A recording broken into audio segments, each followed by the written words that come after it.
We went over how the blinds work, the small blind and the big blind, the required bets before the flop. There is a variant on that, and it's called the Straddle. Basically, what it does is that it gives the players the option to raise the limits before the cards even come out. They're buying position. Let's say we're on a 2-5 no limit hold'em game. So our blinds are 2-5. So what this player can do is that before the flop, he can put out 10. Now, this is a live straddle.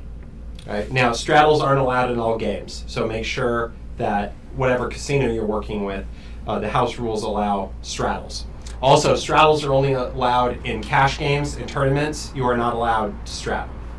You can straddle from two positions. You can straddle from under the gun, which is the person clockwise from the big blind, or you can straddle on the button.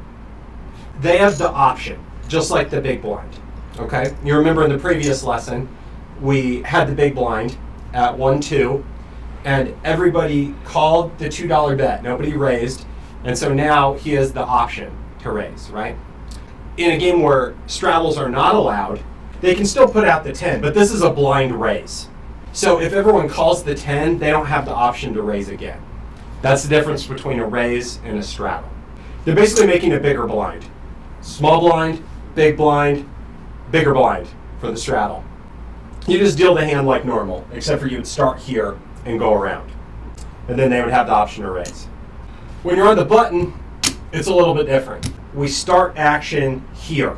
Okay? Small blind, big blind, action. And let's say we do call. Unless somebody raises, you're going to skip over the button and go here. When you buy a straddle, you are last to act. You're buying position. Remember, going last is a huge advantage in poker. So a lot of heavy action players straddle the button because they can buy position pre-flop, and then they have the best position after the cards come out. So the button straddle is more popular than the under the gun straddle. Both players want to straddle at the same time.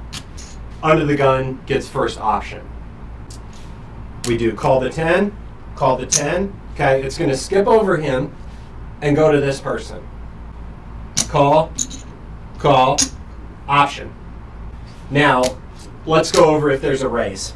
We got a call and a raise. In this situation, we would not skip over this person. Okay, you only skip over if they match the bet. Because remember, you only have the option to raise if everybody calls the biggest bet. So in this situation, since there's a raise in front, it just continues along the table like so. The times that you're going to see this are usually when the game is slowed down and people are folding a lot and not playing very many hands, right?